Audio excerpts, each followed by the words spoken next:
جمشید صاحب، پاکستان تحریک انصاف کے رہنماؤں کی chief justice supreme court Pakistan سے ملاقات، اور پھر سننے میں آیا کہ چیف جسٹس پاکستان نے ان رہنماؤں کو کوئی ایک مفید مشورہ بھی دیا ہے۔ پہلی بات تو یہ ہے کہ اچھی بات یہ ہے جو پی ٹی آئی اس پر تنقید کر رہی تھی، ان سے ملنے سے ایک بات تو ہو گیا کہ کسی نہ کسی جگہ پاکستان تحریک انصاف نے چیف جسٹس کو دل سے قبول تو کر لیا ہے۔ اب کیا مشورہ دیا ہے انہوں نے، اور اس مشورے پر کتنا پی ٹی آئی عمل کرتی ہے، اس پر ذرا وضاحت کریں۔ دیکھیں، اس پہ مختلف آراء آ رہی ہیں، ٹھیک ہے۔ کچھ لوگ بہرحال یہ بات بھی کر رہے ہیں کہ چیف جسٹس کو پی ٹی آئی کے وقت سے ملاقات نہیں کرنی چاہیے تھی، انہیں مدعو نہیں کرنا چاہیے تھا، ایک موقف ہے۔ اور دوسرا موقف یہ ہے کہ جو دوسری سائڈ کا ہے کہ چیف جسٹس نے جوڈیشل ریفارمز پر انہیں مدعو کیا تھا،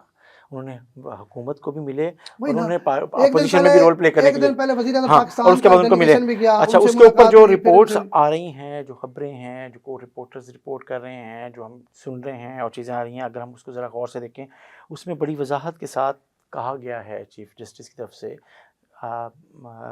علی ظفر کو، بیرسٹر علی ظفر کو کہا گیا کہ میں نے جو ڈاکومنٹ آپ کو دیا ہے، میں آپ کی کسی بات کا جواب نہیں دوں گا، آپ سمپل اس پہ جواب دے دیں اور اس پہ ان رائٹنگ ہمیں دے دیں۔ وہ ویسے جو ہے وہ سمپل جو ایجنڈا ہے وہ جوڈیشل ریفارمز کا ہے، لیکن سننے میں آیا، لیکن رپورٹس آئی ہے، لیکن میں بتا رہا ہوں آپ کو کہ میں کہہ رہا ہوں کہ بالکل انہوں نے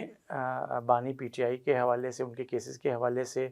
بات کرنے کی کوشش کی ہے، انہوں نے پی ٹی آئی کے کارکنوں کی بات کرنے کی، کیسز کی بات کرنے کی کوشش کی ہے، اور چیزیں یہ ہے، یہ میں نہیں کہہ رہا، لیکن اس پر ان کو بار بار میٹنگ میں، مجھے تو شک ہے کارکنوں کا تو ان کا ایجنڈے میں کبھی شامل نہیں، ان کا مطلب صرف ایک ہی ہے۔ اچھا، انہیں بار بار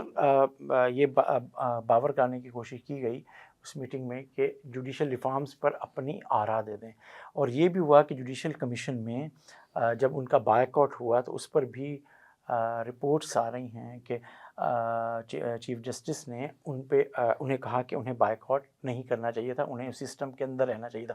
آپ نے جو پروگرام شروع میں بات کی کہ کیا میسیج دیا، میسیج یہی دیا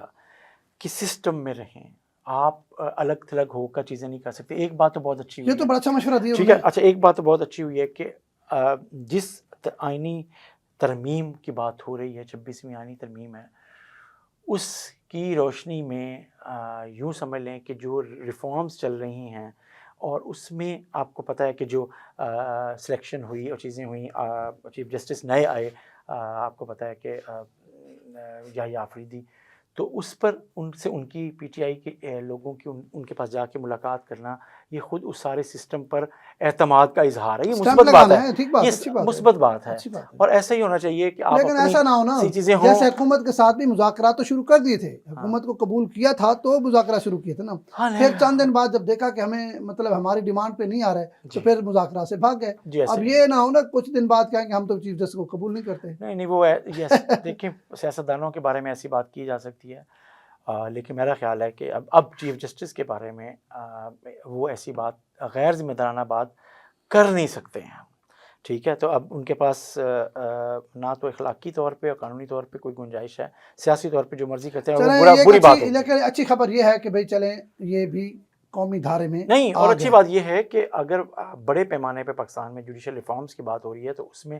تمام اسٹیک ہولڈرز کو اور سیاسی جماعتوں کو اور پارلیمنٹ کو، اور پارلیمنٹ میں جن کی نمائندگی ہے اور ان کو اعتماد میں لینے کی چیف جسٹس کی طرف سے غیر عام طور پہ یہ ایک روایت نہیں ہے، لیکن جس انداز میں جو کوشش ہے اس کو سراہا جانا چاہیے۔